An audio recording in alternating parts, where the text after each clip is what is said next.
Para falar mais sobre a reunião dos BRICS e o veto à entrada da Venezuela, o nosso convidado é o presidente do Instituto de Relações Internacionais e Comércio Exterior, Rubens Barbosa, ex-embaixador do Brasil em Londres. Tudo bem, embaixador? Como sempre, uma honra receber o senhor aqui. Boa noite, bem-vindo.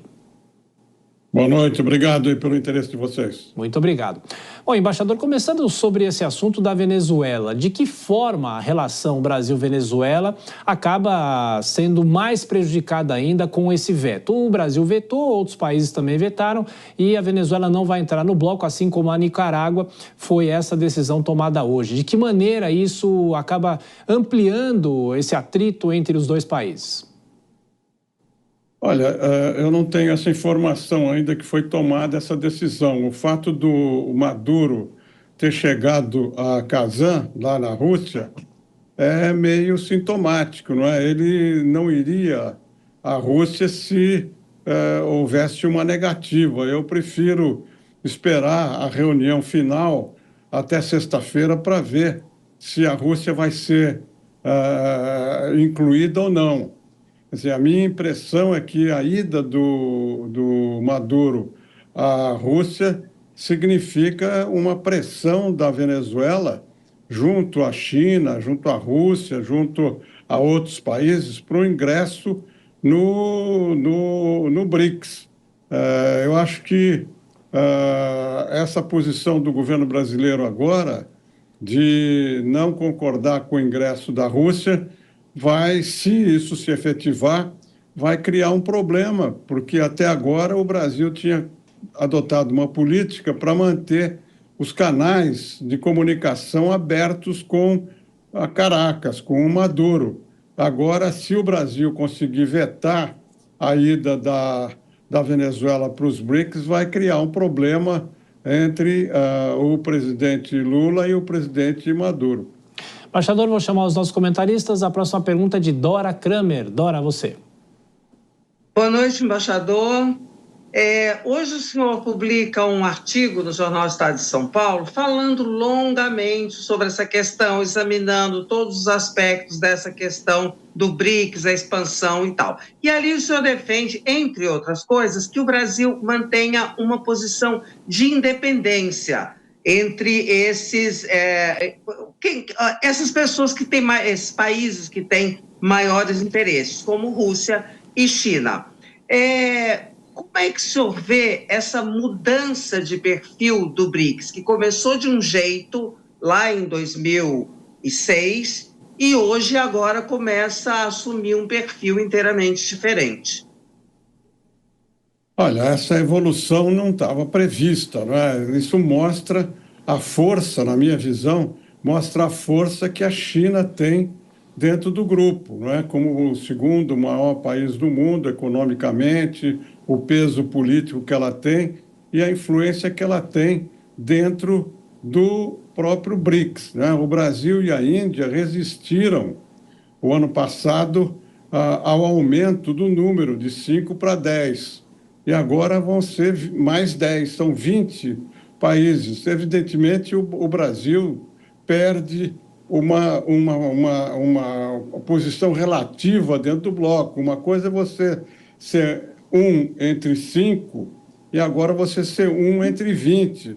Sobretudo porque esses 20 que vão entrar são regimes autoritários, né? Regimes anti-ocidentais. E o Brasil não tem uma política que apoie regimes autoritários e nem uma postura anti-ocidental. Eu digo o Brasil, não é? Pode ser que o governo atual, em alguma maneira, se expresse apoiando posições que não são tradicionais da política brasileira. Por isso que eu digo no artigo que o Brasil não deveria sair dos BRICS, até porque o ano que vem o Brasil vai ser o presidente dos BRICS aqui no Brasil. Então, não deve sair dos BRICS se sentir diminuído, mas deve defender os seus interesses, porque há muitos países da Ásia, da África, que estão entrando, não é uma fila de 35 países que querem se juntar aos BRICS. Então, é do nosso interesse a gente ficar para aproveitar esse grupo Agora, nós temos que manifestar claramente, na minha visão, uma posição de independência entre um lado da China e dos BRICS, como não um alinhamento automático a essas decisões, como também a gente não pode ter um alinhamento automático, como ocorreu com o Bolsonaro e o Trump, com os Estados Unidos. O Brasil tem que ter, a exemplo da Índia. A Índia tem essa mesma posição. Ela está com o pé em vários barcos, né? Do lado americano, do lado da Rússia, do lado da China. Eu acho que interessa ao Brasil manter uma mesma atitude, né, de independência, examinando cada posição de acordo com o seu interesse, não por causa da influência da China ou da influência americana, não é? Vocês sabem que o Brasil é um país ocidental, ninguém nega isso, mas nesses últimos 15 anos o Brasil está muito vinculado à Ásia por causa do comércio exterior, por causa dos investimentos. Não interessa ao Brasil tomar qualquer partido definitivo de um lado ou de outro. Embaixador, a pergunta agora é de Nelson Kobayashi. Embaixador, boa noite, é um prazer falar contigo. A minha pergunta é justamente sobre essa liderança do bloco que o Brasil assumirá. Qual é a sua projeção? No que isso pode ser importante para o Brasil? O que esperar dessa liderança dos BRICS nas mãos brasileiras? Olha, eu não sei o que o governo brasileiro está pensando para o ano que vem. A gente não sabe nem o que está pensando agora, né? Para o ano que vem fica mais difícil. Mas eu acho que o BRICS tem alguns temas, né? Como nós estamos vendo, a crítica à governança global, a crítica ao dólar como moeda de troca, há uma série, o meio ambiente foi incluído também. Eu imagino que o Brasil vai propor algum tema, né? Sobretudo um tema que interessa aos países em desenvolvimento. Eu acho que virá alguma proposta nesse sentido, não é? Nós não sabemos também o que o Brasil vai propor na COP, não é? 30, o ano que vem. Então, nós temos que aguardar, porque a gente nunca sabe o que pode ser proposto, mas eu imagino que seja algo na linha da política econômica, social do governo, dentro complementando essas pautas que já existem, que vão continuar a ser exploradas. E eu digo que a presidência do Brasil, o ano que vem, é um dos maiores desafios da política externa nesse governo, porque o Brasil vai ter que adotar posições, vai ter que optar em algum momento por algumas políticas, e isso vai ter uma grande repercussão aqui no Brasil.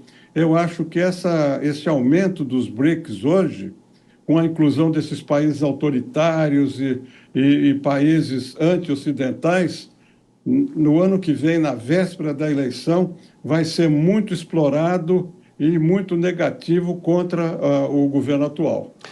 Embaixador, já há de novo uma discussão sobre as negociações comerciais entre os países serem feitas em moedas locais. O governo brasileiro chegou a defender isso há alguns meses, ou até mesmo no ano passado. Pela experiência do senhor, isso é viável ou isso seria um entrave para negociações comerciais entre um bloco que está crescendo? Olha, a negociação em moeda local não é uma novidade. Nós já tivemos, você sabe, eu fui coordenador nacional do Mercosul por 3, 4 anos, e nós convivemos com um regime de crédito recíproco que era organizado pelo Banco Central com os países aqui da região.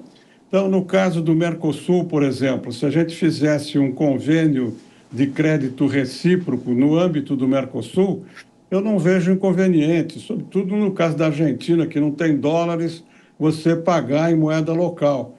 Outra coisa é você ter uma política geral de substituição do dólar pela moeda chinesa ou por moedas locais. Eu acho que isso está muito longe de acontecer.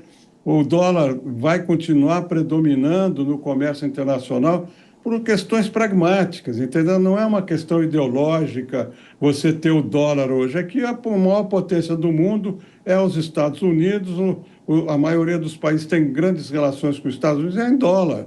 e com a Europa com o euro, que também é próximo do dólar. Então, dificilmente vai haver essa substituição. Essa é uma pauta política que poderia, como eu disse, se ajustar em casos especiais. Eu cito o caso do Brasil e da Argentina, que seria favorável à Argentina e seria favorável ao Brasil. Agora, ou pode ser até no caso da China. Nós teríamos superávit de moedas chinesas, porque eles compram mais do que a gente, eles compram mais do Brasil do que o Brasil compra deles. Haveria um superávit da moeda chinesa, que poderia ser moeda de troca para comercializar com outros países da área da China. Mas do mundo inteiro, a substituição, eu acho muito difícil acontecer isso. Isso é um sonho de uma noite de verão. Conversamos com o presidente do Instituto de Relações Internacionais e Comércio Exterior, Rubens Barbosa, ex-embaixador. Muito obrigado, embaixador, pela atenção, pela gentileza mais uma vez. Bom descanso e até a próxima. Muito obrigado. Boa noite a todos.